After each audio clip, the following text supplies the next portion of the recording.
Hi guys, வணக்கம். வீட்டில் வெட்டியாக இருக்கிற நேரத்தில் நாங்கள் 3 பேர் இன்னைக்கு எங்கே வந்திருக்கோம்னு பார்த்தீங்கன்னா, வெயில் உச்சி வெயில் எங்களுக்கு எப்படி தான் பாருங்க இந்த டைமில். என்ன வெயில், ஒரு ஊரதாய அப்படி அநியாய வெயில். எங்கே வந்திருக்கோம்னு பார்த்தீங்கன்னா, இட்ஸி பிட்ஸியில் வந்திருக்கோம். ஷாலாமில் இருக்குது இந்த இடம். டிக்கெட் வேலை பார்த்தீங்கன்னா வெறும் 10 வீல் தாங்க. 5 மணிக்கு ஓப்பன் பண்ணுவாங்க. அதோட 10 மணி வரைக்கும் நீங்கள் விளாடலாம். எத்தனை வாட்டின்னு வெளியே போயிட்டு நீங்கள் உள்ளே வரலாம். நீங்கள் காசு கட்டி உள்ளே போகிறது மணிக்கே உங்களுக்கு இந்த மாதிரி ஒரு டேக் மாட்டி விட்டுருவாங்க. அப்படியே சுற்றி முற்றி பார்த்தோன்னா சின்ன பிள்ளைங்கலேருந்து பெரிய ஆள் விளாடுற வரைக்கும் அவ்வளோ விளாட்டு இதில் இருக்குங்க. உள்ளே போகாத மணிக்கே உங்களுக்கு என்ட்ரன்ஸ்லேயே ஒரு சொக்ஸை கொடுத்துருவாங்க. அந்த சொக்ஸை போட்டு தான் நீங்கள் விளாட முடியும். சொக்ஸை போட்டாச்சு. சொக்ஸை போட்டோம் கடன்னு மேலே ஏறி குடுகுடுன்னு மேலே ஏறி நானும் டிகே தம்பியும் வந்து பார்த்து பாஞ்சு கிஞ்சி குதிச்சு என்ன பண்ணு அந்த மேலேருந்து அப்படியே சுற்றி முற்றி பார்த்தாங்க வச்சுங்களேன். நிறையா விதமான விளாட்டுங்க. நீங்களே பாருங்கள். என்னடா இது குருவி குண்டு மாதிரி இருக்குன்னு பார்க்குறாங்க. இதாங்க ட்ரெம்போ லைன். மேலேயும் கீழேங்க. நீங்கள் மேலே போய் குதிக்க ஆசைப்பட்டீங்களா எறும்பு கூண்டு மாதிரி அப்படியே குடுகுடுன்னு ஒன்றா போகணும். கீழே குதிக்க ஆசைப்பட்டீங்கன்னா அப்படியே இப்படி போயிடலாங்க கீழே. நீங்கள் அப்படியே பின்னாடி வந்து பார்த்தீங்கன்னா வந்து பாண்டா உருவத்தில் அப்படியே காற்றடிச்சு குதிக்கிறதுக்கு இடம் பிங்க் கலர் மண் வரைச்சிருக்காங்க. இந்த மண் நம்ம காலில் ஒட்டாது. இது வந்து பெரிய ஆளுங்க சின்ன ஆளுக்கும் யார் வேணாலும் போய் குதிக்கலாங்க.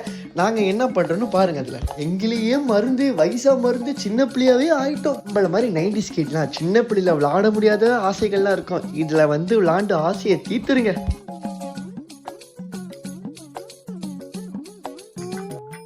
அதுக்கு பின்னாடி பார்த்தீங்கன்னா 4 விதமான ஸ்லைட்ஸ் இருக்குங்க. அந்த ஸ்லைட் மேலே ஏறதுக்கு பார்த்தீங்கன்னா 3 வழி இருக்குது. ஒன்று இந்த மாதிரி பாஞ்சு போகலாம், இல்லை இந்த மாதிரி டயர் ஏறி கூட வரலாங்க. அதுக்கு பக்கத்தில் பார்த்தீங்கன்னா ஒரு படி இருக்கும், அது கூட ஏறி வரலாம். நீங்கள் மேலே ஏறினதுக்கப்புறம் ஆரம்பி ஸ்லைடை சொய்.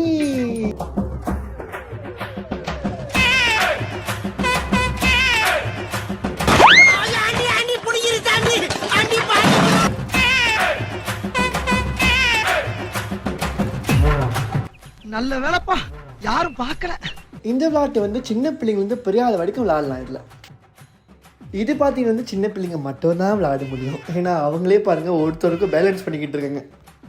இது என்ன விளையாட்டுன்னு பார்த்தீங்கன்னா பக்கத்தில் பாருங்கள் பைஸ்கல் மாதிரி இருக்கும். அதில் நீங்கள் உட்காந்து மிதிச்சு உங்கள் சின்ன பிள்ளைங்க அது மேலே உட்காரிச்சு நீங்கள் மிதிச்சிங்கன்னா எவ்வளோ ஸ்பீடாக மிதிக்கிறீங்களோ அது பாட்டுக்கு ஓடி அப்படியே யூட்டன் அடிச்சு தான் நிற்குங்க. அப்புறம் இந்த விளையாட்டை சொல்லவே வேண்டாம், எல்லா பிளே கிரவுண்ட்லையும் இருக்கும். இதாங்க மெயின் கேமே. இந்த க்யூவில் நின்றுபிட்டு அதுக்கப்புறம் கடைசியில் ஒரு டியூப்பை கொடுப்பான். அந்த டியூப்பு தரன்னு இழுத்துட்டு போகணும்.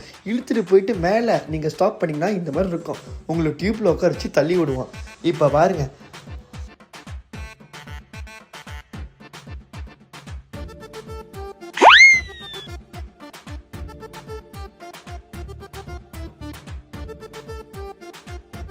என்ன ஒரு ஆனந்தம் கரண்டிக்கு. அதுக்கப்புறம் கடைசியாக நானும் என் தம்பியும் சைக்கிள் ஓடணுங்க. இந்த மாதிரி அவர் இந்த பக்கம் நான் அந்த பக்கம். ஃபைனலி ஒரு வழியாக விளாண்டு முடித்து டயர்டாகி இருக்குங்க. 10 வழி எங்கடா வேஸ்ட்டாக போயிடும்னு நினச்சேன். கடைசியில் அது ஒரு செம்ம வேர்டாக இருந்துச்சுங்க. நீங்களும் மறக்காமல் உங்கள் ஃபேமிலி கூப்பிட்டு வந்து இந்த இடத்துல என்ஜாய் பண்ணுங்கள். கீழே லொக்கேஷன் போடுறேன், மறக்காமல் வாங்க.